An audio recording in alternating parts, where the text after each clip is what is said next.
Hello, and welcome back to my channel, and welcome back to Monster Prom, the second term DLC. It is week 4, morning, we are in the middle of a long game. I'm pursuing Calculester this time, one of the new characters we have here, and that day you skip class and just hang out in the bathroom because you respect no authority. On the way there, you run into Mamimi, the Oni girl. She offers you some of her weird Japanese energy drink. You take a sip. It tastes crazy as hell. You need to check the contents of this shit. Guarana seed extract, benzoic acid, 50 milligrams of caffeine, and 100 milligrams of boldness.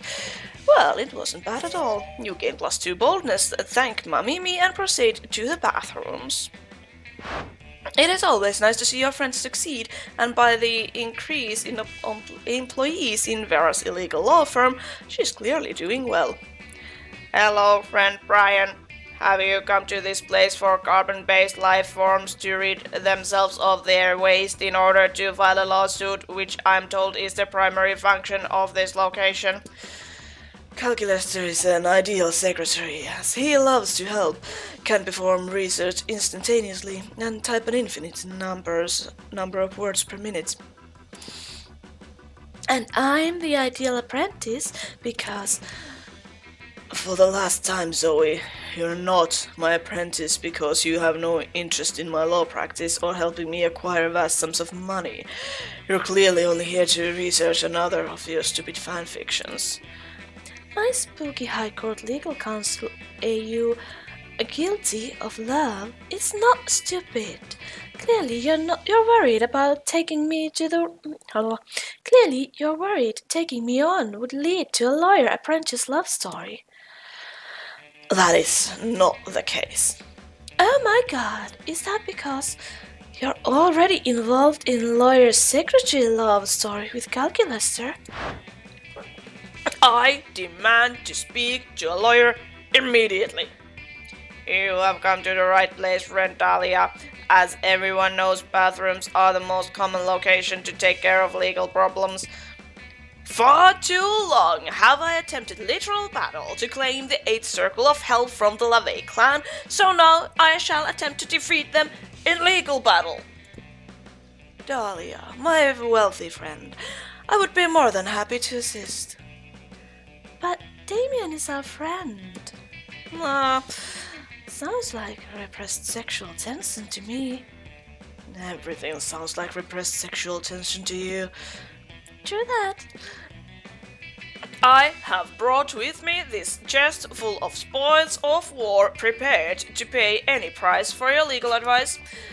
Friend Dahlia, a quick search has informed me that the Aquino clan has never controlled the 8th circle of hell and that the LaVey clan claimed it quite fairly. It would seem that you have little to no claim on what is rightfully friend Damien's kingdom.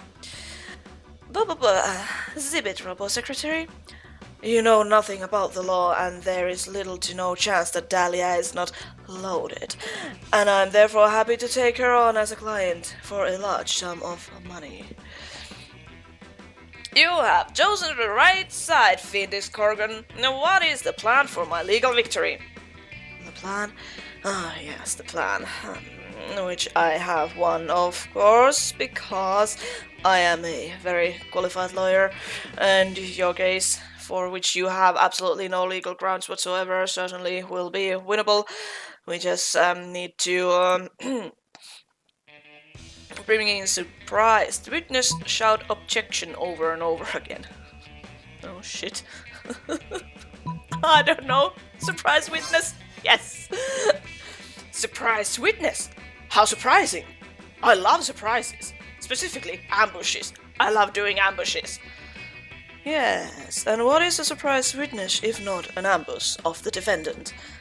And then I can bring in my army and hit the wretched Damien with a real ambush. And then, halfway through, you can realize that the best way to get through hell, and the hell that is life, is together, and then you ambush him with passionate kisses. Friends, Vera, Dahlia, Zoe, and Brian, surely we will not allow Dahlia to attack Damien with an army. Of course we will. Anything for my richest and wealthiest client, Dahlia. I will build you an ironclad case formulated entirely based on the element of surprise. It's an ingenious plan. I shall slaughter Damien where he stands. Absolutely, which will be quite a surprise to him, and to our many, many surprise witnesses. Rather than carefully selecting the jury, I will let them be surprised. In fact, I want the whole thing to be such a surprise that I'm not even going to give you a court date. And you can leave this treasure here as a deposit and give me increasingly large sums of money at random intervals to keep the surprise going. Vera, you are a phenomenal and clearly competent lawyer who I trust completely. I eagerly wait this surprise trial. Crushed it. Zoe and Calculester are thrilled that you're not going to let Damien be killed. Vera is hyped about all that money, and you're thrilled that she gives you 2 money and 2 charm. That's cool. Okay. Noon. Sure. Okay. Zoe and Calculester. Calculester is enjoying a nice quiet lunchtime charge when Zoe interrupts his reverie with a question. Hey, Calculester, I'm making a quiz so students can figure out which spooky high vending machine they are. You're friends with the vending machines, right? I am friends with every person, friend Zoe. But, are the vending machines people that you're friends with? That is a rather insulting question. Yes, vending machines are people, and yes, I am friends with them. Oh, so vending machines have feelings? No, of course they have feelings. Which feelings? I do not know. I'm a terrible friend. Oh man, don't be sad. We can figure this out together for my quiz. But how can we talk to the vending machines about their feelings? Use pure logic, Cal. Vending machines seem to give away things when you put money in them, so put coins in and ask about their feelings. Just look up their manuals online. I love conducting obsessive online research on all my favorite topics, don't you, Zoe? Logic? This pure logic is sound. Vending machines have one input and one output. Let's use this input and scrutinize the output. You go down the row of vending machines, stuffing coins into each and seeing what comes out. Oh, look, this one spit out an almond joy. And this one seems to have dispensed an almond sadness. This one gave me an almond, tells me I'm trapped in this immobile shell selling sugar to high schoolers. Please kill me. I am happy. Understanding a friend's feelings enhanced. You make a mental note not to buy any more candy from that third vending machine. Calculester is delighted with you, though, so it's all good. Oh, poor vending machines. Sure. Where do I want to go? I want to go to get more money. That day, you spent some time on the library's PCs, managing your star kicker. You deceive a lot of people with sensationalist video and impossible promises. Nice. You gain 100,000 monies, but almost everything goes to cover your costs, so you keep only 2. You notice Calculester connected to another computer by many wires. You worry it might be a weird sexual thing that could preclude you from doing weird sexual thing with him, so you decide to interrupt. Hello, friend Brian. Pardon the mess. I'm currently engaged in a rather delicate project. What project, you ask? Why, the creation of virtual reality. My studies indicate that the best way to improve my understanding of organic life is to simulate an entire universe full of it and observe the results. Yeah, you were really hoping he'd decide that the best way of understanding organic life was to get naked with you. Maybe you can still salvage this, though. Please join me inside my virtual world and I will show you around. Now that's more like it. Alone in a virtual world with Cal. You wonder what sort of sexy body he's cooked up for himself in there. You put on a headset. Hello and welcome to my virtual reality. As you can see, I have already implemented real-time character rendering, sports clothes and realistic physics. I am beginning to worry, however, that my physics might be a bit too realistic. Liam is perpetually discussing art and creativity, and it has caused me to wonder, should I merely be using the physics of the existing world, or should I innovate? You tell him he should innovate, because that way you can tell him all of your stupid physics ideas. First and foremost, bad artists copy, good artists steal. Especially, you should steal the physics engine from the award-winning mobile game Angry Birds. You just need to spruce up the originals a bit. How about Calculester's first law of thermodynamics? Energy can neither be created nor destroyed, but after a little while it can turn into ravioli. Thermodynamics? Ah, not so creative. God damn it. An interesting proposal indeed. Let us run a simulation to discover how such a modification would behave. One moment, please. A small pile of ravioli appears on the ground next to you. As you watch, it begins to grow steadily. Oh dear. According to my calculations, the condensation from your breath turns into ravioli. The little pasta pockets tumble into the floor, adding to the still growing pile. Energy becomes ravioli, but ravioli cannot transform back into energy, which means ravioli surrounds you. You cannot move. You cannot speak. You cannot even blink. Calculester's muffled voice continues. We are surprised, rapidly approaching the ravioli death of the universe. Abort! Abort! Virtual reality collapses around you, and you find yourself back in the real world. Calculester's computer is a smoking ruin. Detected. Your suggestions seem to have destroyed my computer. This computer had a family, QED. You are a terrible person. You already knew you were a terrible person, but you didn't want the Calculester to know. Damn. You lose -2 fun and -1 charm. Well, fuck. Okay. Sure. Where do we go then? I haven't been outside, but I do have quite a lot of fun already, so...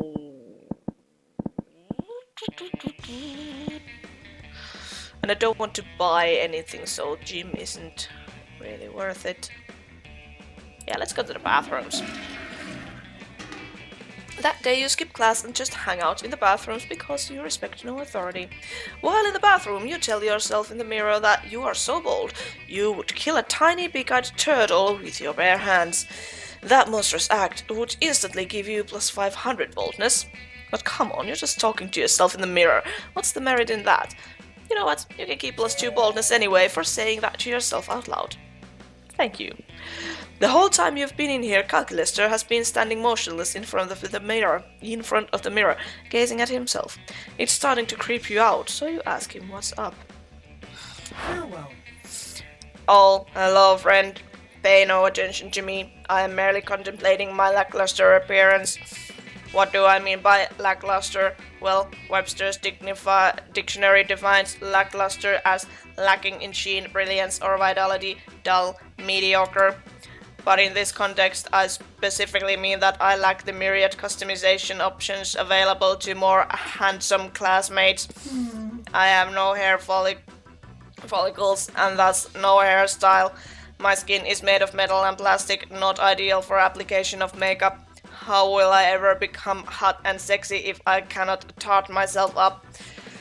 Calculester's mournful assessment of his hotness tugs at your heartstrings. Surely you can brainstorm a way to zazz up his robotic looks. Real sexiness is 90% posture. Strike a pose, like this one. True beauty is on the inside, which is why you need to install a really thick graphics card.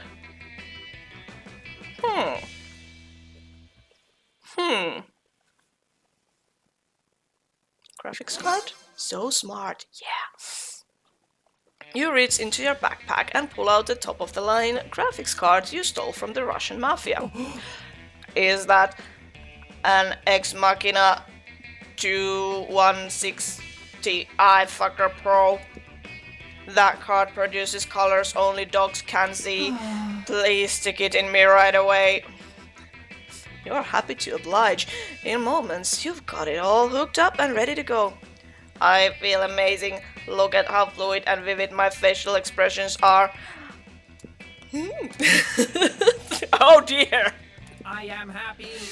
I have never felt more alive. Alive in this instance is a metaphor, of course. I am aware that I am an unliving construct of metal and plastic and always will be. You've got to admit that graphics card has definitely maxed out Calculester's swagger. You're playing +2 creativity and +1 charm. Aw, thank you.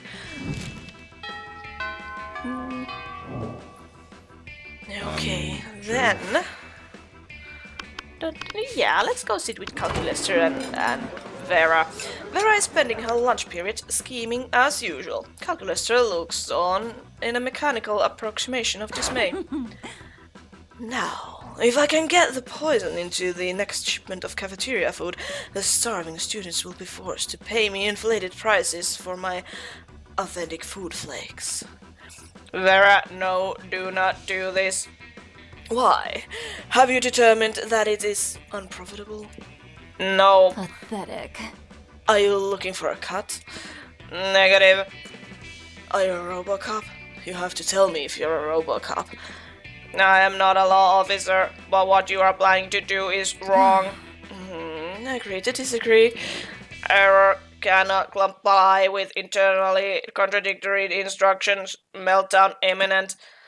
Uh-oh, this could get ugly. You need to chill Calculester out, or convince Vera to change her ways. Don't worry, Cal. Vera's just being helpful. Sure, the poison may kill some people, but those who survive will be more resistant to the poison in the future, or whatever. Calculester is right, Vera. I mean, did you even check to see if your poison is vegan-friendly? My god! You're right!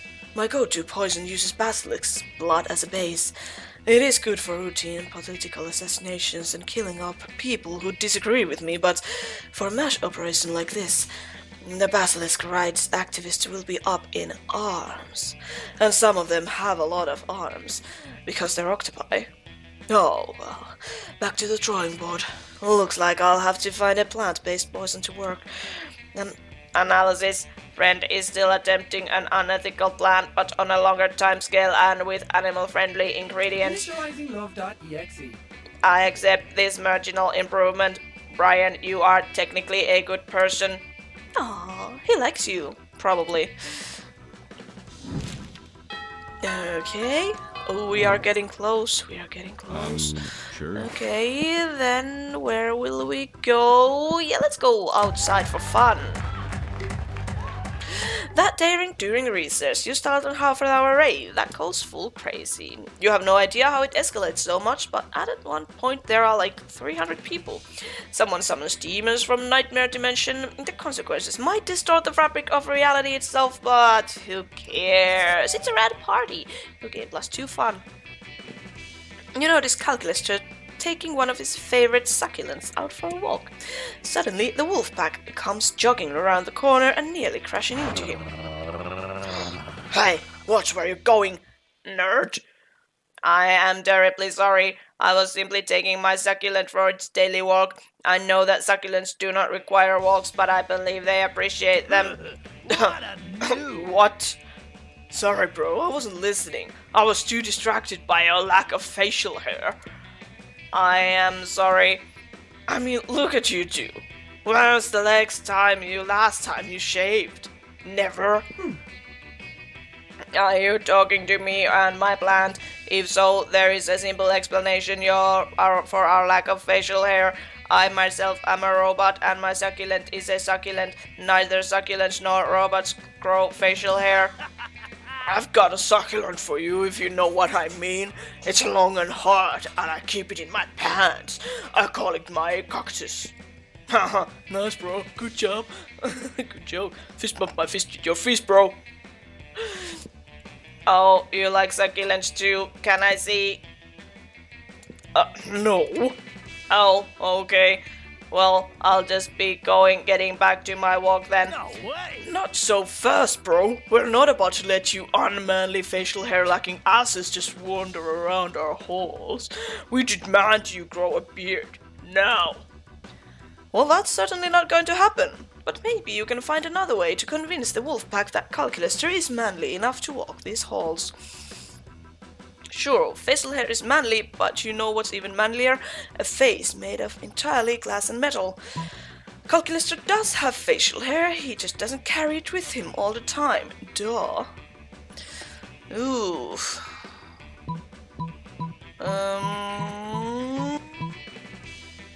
This one? Yes. Whoa, is that true? Is glass and metal face really more manly? I truly have no objective metric for assessing manliness. Oh, tough talker, huh? Well, maybe you should try putting your mouth where your face is. I am sorry, I didn't understand. Please try. Wham! The leader of the wolf pack headbutts Calculester right in his glass and metal face. Oh, fuck! Feels like I just rammed my face into a bunch of glass and metal. It's true. Metal face beats meat face. It is just as my great uncle Killbot 9000 always said. Sorry for doubting you, bro. Your face really is the manliest. Because manliness is all about one thing and one thing only. The ability to hurt other men. Duly noted. The wolfpacks stamper off, probably to find someone else to hurt so they can feel better about themselves. You gain +2 fun and +1 boldness. Woohoo! Seriously, I'm not sure if I've ever played this well this game. Usually I just suck. Okay, we need some more charms, so let's head up to the gym and do that epic dodgeball match we have. At one point, you're about to be eliminated by a player from the other team, but suddenly you convince him not to throw the ball at you with a heartfelt speech about the importance of everyone's lives. The player bursts into tears and you take advantage of that moment of weakness, throwing a ball at him. You lose -5 mercy, as that might be useful in Monster Prom sequel, but it's not now. Oh, I do wish there would be a sequel. And you gain +2 charm. How could I gain charm from an axe like that? Good God. Well, you spot Calculester tending to one of his little plants, and you're about to ask if you can help when Dahlia swoops in to ruin everything. Hello, friend Dahlia. Yes, it is I, Dahlia, here to grace you with my presence. What are you doing, Killing Machine? I am watering my newest plant friend, Stevia Wonder. That scrawny seedling? Why, I bet it wouldn't stand a chance against me in an arm wrestling match. Probably not. I assure you, however, that Stevia is exceedingly strong and healthy. I have conducted exhaustive internet research and taken every recommended precaution. Healthy, maybe, but strong? There's only one way to become truly strong in this life. Tell me, does your plant have a rival? Technically, all plants are the rivals of all other plants in the life or death struggle for sunlight, nutrients, and nonsense. I'm talking about one-on-one, blood feud type of rival, like me and that spicy red baby Damien. As Stevia lacks blood, I suspect it also lacks blood feuds. Well, there's your problem. A rival pushes you to be your best self, so you can make life horrible for the one you hate. Your plant will never achieve its true potential unless you find it a suitable rival. I see. Well, I do want Stevia to achieve its full potential.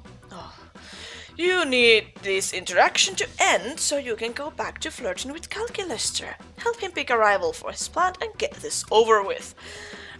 What you need is another plant, almost identical, but with edgier looks, a cowboy hat and a bad attitude. Dahlia, there's no better rival than you. I mean, the only reason Damien's so cool and popular among fans is because you're his rival. A rival as good as you are shouldn't have trouble taking on another enemy. Ooh.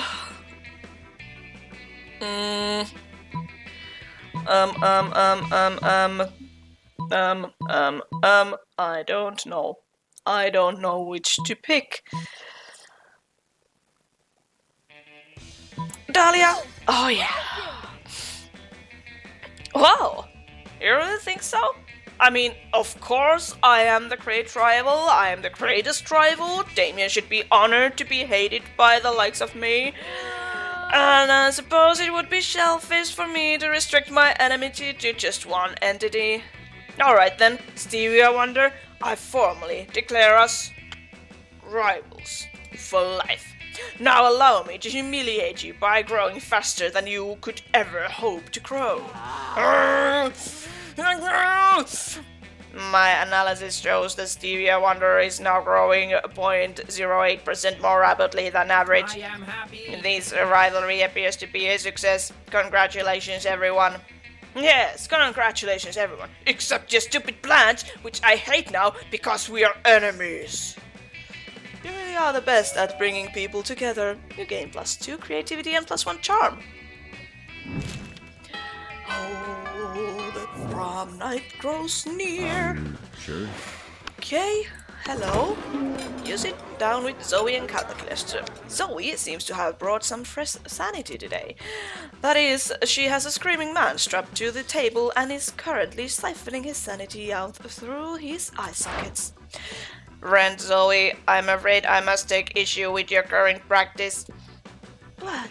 Eating? Eating in a manner of which causes a human to repeatedly scream, "Kill me," while avoiding his bowels and bladder. It does not seem nice. For real? Look, I was born this way, okay? Well, maybe not so much born as ripped from the fabric of reality itself and animated with equal parts raw malice and the concept of despair. But I still don't judge me. I do not possess the necessary firmware to judge you, Zoe. I do, however, wish that you would find another way to attain sustenance. You can't stand to see these two at odds. Maybe you could convince Zoe to change her ways. Or convince Calculester that they don't need changing. Oh, Zoe, why don't you eat this vegan brownie I brought instead? It's probably way tastier than that guy's sanity. Yeah. That is because in my previous playthrough I chose the other one that was like that what attracted Zoe, so this was quite obvious. Wait, are you telling me it is possible to eat food? That is in fact the primary purpose of food. Wow, well, this changes everything. Toss me that brownie. Tossing the brownie is unnecessary because you're sitting right next to Zoe, but you don't argue with a woman who has an insane half-corpse tied to a cafeteria table. OMG! Oh my god, this is delicious! It doesn't even taste like suffering a little bit. That is because it is a vegan brownie. You know, I never thought I could enjoy something that didn't involve mutilating a person's body and mind. You've opened my many eyes today, but I'm not sure if I'm ready to go full vegan. Maybe I can be flexitarian, as in sometimes eating vegan food, sometimes devouring people's minds and souls. It sounds okay enough. Query, what should we do with the gibbering human still affixed to the table? Oh man, I don't know. This is embarrassing. Put him in the trash compactor, I guess. And that does seem to be the official school policy, yes. You really bond with Calculester while hauling the convulsing mass of human flesh to the garbage chute. Teamwork makes the dream work. And is this... yeah, it's the last evening. I don't think I need money so much. So I think we will go for charm or creativity. I don't think Calculester is too much fond of boldness either, so let's go creativity. That day, while rehearsing for the class play, you totally forget your lines. It's terrible. But you don't let that get you down. You start improvising all your lines. And it's marvelous. Somehow it enhances the path of the play in unexpected ways. And that's saying something, since half of your improvisation is a rap battle against your inner fears. You gain +2 creativity. Seriously, my stats have never been this high. And I've played a lot of this game. A few minutes later, Calculester approaches you. You can tell he's nervous because all of his fans are running at maximum speed.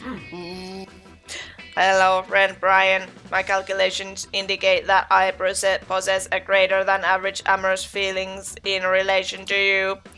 I am considering upgrading our relationship to more than friends. However, difficult word that I cannot pronounce analysis of the relevant data pools indicates a disturbing trend. If a potential love interest cannot get along with their partner's parents, relationship success probability drops to 0.006%. I have what you organics would call a good relationship with the library computers that function as my parental units. I would like you to meet them and receive their blessing. Since you are such a kind, upstanding individual, this should not be an issue. Oh, fuck. Neither of those adjectives accurately describe you. More accurate would be horny and horny. Well, looks like you've got to concoct a brilliant plan to woo Calculester's parents. Offer to defragment their hard drives for them. Isn't that like a head massage for computers? Learn binary so you can converse them in their native tongue. Let's learn binary. Oh. You pick up a copy of binary for that and get to studying. You don't have very much time to practice though, so you're nowhere near fluent when you meet Cal's parents. Greetings, you say to them 0100001 blah blah blah blah blah blah blah. What's taking you so long? Says Calculester's dad. What, you don't like numbers or something? Frankly, I'm offended you would assume we use binary, says Calculester's mom. Our native language is Italian. Also, I'm not sure you are aware of what you were spelling, but you were essentially screaming penis at my family. Oh dear. Sorry. This happens every time you try to meet someone's parents. Every time! You lose -2 smarts and -1 charm. Oh, crap. Well, I do hope that it did not, mess my future with Calculester too much. Yeah, let's ask them out. Calculester. Ask Calculester to the prom, yes. Sure. You finally pluck up your courage and ask your beloved to go to the Monster Prom with you. I've given this much thought. The thing is, my antivirus warns me you might bring some virus with you. It has labeled you as perilous, yet... Oh god, that sound effect with the emoji. Jesus Christ. That was just...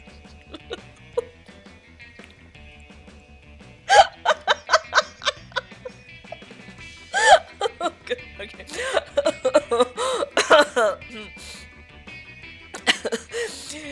And something on my insides gets warm when you're around, so how can it be wrong when it feels so right? I think I will install my antivirus during prom night, you know, to take my firewall down just for you. Eggplant emoji. Oh, there was actually a voice line. Eggplant. You have the password to my heart. Oh, I have the password to your heart. Thank you, Calculester. Yay. You and Calculester dance the robot dance and even the robo boogie. You were smooth and classy. Calculester wanted to explore life, and hell yeah, you explored life. Later, when that night was ending and the sun started to rise, you two went to your place. There, you followed the wise advice you learned from Evangelion, as Gendo Igari once said, Shinji, get in the fucking robot. Oh, most diplomatic smile and most artificial yet genuine. Didn't get a secret ending. I wonder if there is a secret ending available for Calculester with like exploring the meaning of life thing. Possible? I wouldn't be surprised. But yay! had a bunch of new encounters there, and the 6 weeks were maybe the most epic and absurd weeks of our lives. After the Monster Prom, we kept living our lives, falling in love, battling for friendship, and learning about who we were and who we could be. And you know what? Like it always does, life happened, and it was wonderful. Calculester went to the Robo University and majored in mecha robotics. He is now 250 feet tall and fight against weird giant creatures protecting Tokyo 3. Good for you, Calculester. Liam kept doing art so hard that he eventually evaporated and became the concept of coolness itself. As he left the physical plane, the last thing Liam did was give everyone a condescending look. Vera built the Oberlin Empire into endless greatness. They own a shameless number of companies. It's known that they're also into lots of sketchy businesses. But no one does anything about it. I mean, who the hell would try to stop Vera Oberlin? No one. For those 6 weeks, the Monster Prom seemed larger than life, and then it was gone, just like that. The battle for Monster Prom might have ended then, but there were plenty of battles left in that war called youth. But once again, we were young and unafraid, and we were ready to start. Oh, I just love this game. I can't help it. I just love this game. And the thing with this, why I enjoy it so much, is that, like, within all those obnoxious everything and inappropriate everything and the drugs and sex and rock and roll and pop culture references and all of that, this game also discusses very heavy topics and very like serious topics. Like with Calculester, it's a lot of the dialogues with him are about like the meaning of what is it to be alive, what is it about, like what is it to be a human, so to speak. What is life? What's the meaning of life? And on my own time when I played it, I got a very emotional story arc with Scott about family, and there's a lot of questions with Zoe. Was the whole like story that I got was about identity and discovering oneself and all of that. So yeah, there's a lot of like very serious, very emotional stuff in there, but it's packaged in this colorful, obnoxious, horrible horrible game, and I just love it. I really do. Also, I really liked Jacksepticeye's voice acting on Calculester. Yeah, it was cool. It was really good. It was really good, and it conveyed a lot of emotion for a robot. Those sighs were, well, making me feel things that I probably shouldn't. And I have unlocked 3 new emojis in the gallery. That's cool. But I will leave this episode of Monster Prom Second Term right here, and yeah, let me know if you want me to play more of this on the channel. I know I will be playing more of this anyway on my own time, just for fun. But if you want me to record and you know, make videos of this more, do let me know, because I do like recording this as well. So yeah, I will be happy to do it. If you want to watch them, just let me know. And yeah, I hope you are having a great day, and I will see you again next time.